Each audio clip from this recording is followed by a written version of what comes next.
Welcome to This Explainer. Today we're taking a really deep dive into an incredibly fascinating concept formulated by Lang-Jensen in his book Humanitarian Experience and Logic. We are going to decode what he calls the Bureaucratic Theater. You know, that strange, almost performative reality that pops up whenever rigid, formal management systems just completely clash with the messy, unpredictable reality on the ground?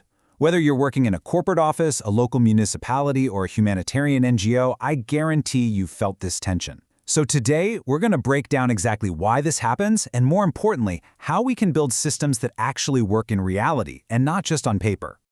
So picture this. You are a field worker in a complex, under-resourced environment, and you're forced to make a really tough choice. Do you prioritize executing your actual mission, like, say, treating a critical patient or delivering urgent aid, or do you hit pause on that life-saving work to spend hours compiling data just to satisfy an external auditing system? Now, this isn't some theoretical exercise, it's the daily reality for thousands of workers out there, and it perfectly highlights that core friction between actually doing the work and proving to someone else that the work was done. To understand how to anchor these management systems in the real world, rather than just designing them to look pretty in a boardroom, we'll follow a quick 6-part roadmap today. 1. Reality versus the system. 2. The Bureaucratic Theater. 3. When reporting replaces truth. 4. Principles of Humanitarian Logic. 5. From ownership to enablement. And 6. What remains. Let's start with Section 1, Reality versus the System. Farsby, who actually transitioned from the highly structured, super predictable world of logistics in Denmark straight into humanitarian work in Cambodia, noticed a stark, almost jarring contrast between two very different worlds. On one hand, you have donor HQ logic. This world demands precise objectives, strict quantitative KPIs, and of course, audit-ready financial documentation. And look, that's totally understandable. It's all about responsible stewardship of donor funds, right? But on the other hand, you have field reality. Out there, receipts are handwritten. Local vendors definitely don't issue formal stamped invoices. Rolling power cuts completely interrupt your digital record keeping, and procurement is mostly done in cash.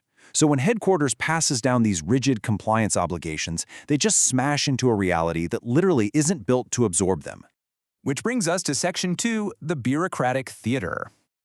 This severe disconnect inevitably gives rise to what Farsby accurately diagnoses as the bureaucratic theater. Just looking at the sheer weight of these demands, it maps out the immense burden placed on a local actor. When distant NGOs demand donor-compliant bookkeeping in areas where formal systems simply do not exist, they essentially force local staff into an impossible corner. The NGO is desperately requesting this audit-ready evidence, but the local actor lacks the basic infrastructure to actually produce it. Because the operational setup isn't built for these rigid demands, producing this evidence becomes a massive, totally artificial hurdle. And that right there is exactly where the bureaucratic theater begins. Honestly, we see this kind of theater in everyday life too. Think about what happens when an auditor or even just a coworker stands over your shoulder watching you do your job. You instantly stop working naturally and start carefully performing the correct procedure just for your audience. It's exactly like an athlete who competes completely differently in front of a massive crowd of spectators compared to when they're just practicing alone. Or, think about when you have guests visiting your home. You frantically clean up, shoving all the everyday clutter into a closet just to look good. We put on a show. We prioritize the appearance of order over the reality of function.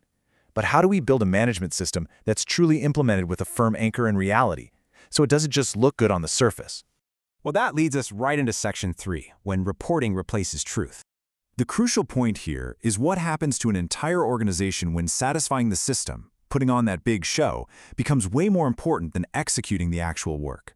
The tragic outcome is that when compliance becomes your primary communication channel, reporting just totally replaces genuine dialogue. Performance replaces truth. Real, messy, complicated challenges are sanitized into neat little risks on a spreadsheet. The NGO looks up to the donor, the local actor looks up to the NGO, and suddenly absolutely no one is looking outward to the actual community they're supposed to be serving. It becomes a reporting hierarchy instead of a genuine partnership. And the consequences here are profound. Ultimately, the audit merely becomes a stage play, right? It's inspecting a carefully constructed facade rather than uncovering the messy truth of operational constraints. When access to reality is restricted by this intense demand for perfect data, corruption can actually become invisible simply because the evidence of it is never created in the formal system to begin with. The partnership becomes deeply asymmetrical. One side carries all the real-world risk, while the other side just controls the narrative. So again, how do we fix this? How do we build systems anchored in reality? Let's look at Section 4, Principles of Humanitarian Logic. To cure this organizational fear, Fosby introduces a really powerful framework he calls humanitarian logic.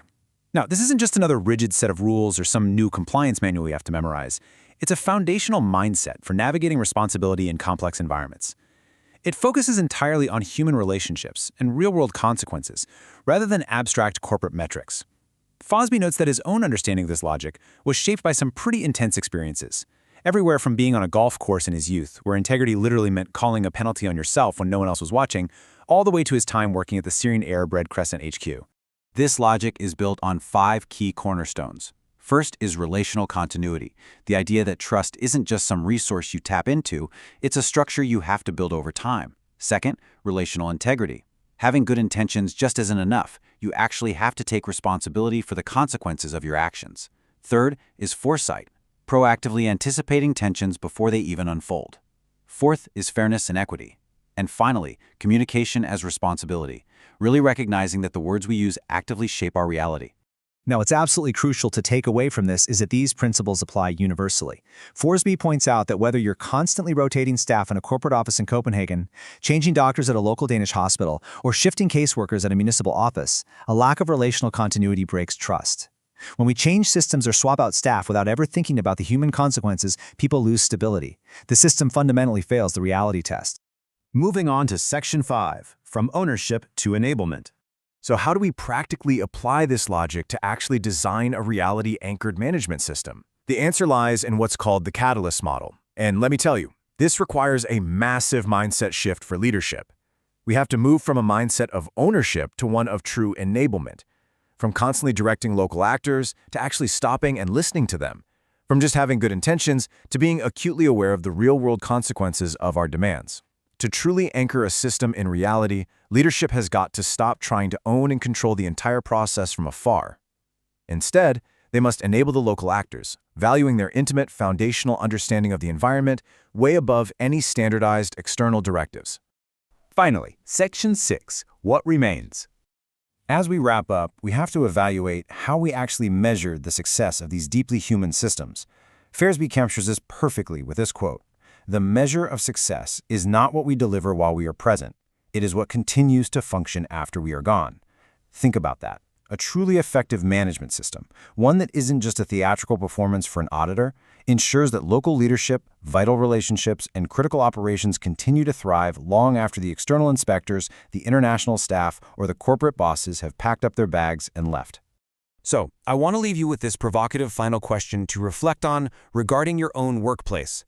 Take a really hard look at the procedures you follow every single day. Do your systems actually work for the messy, complex reality on the ground?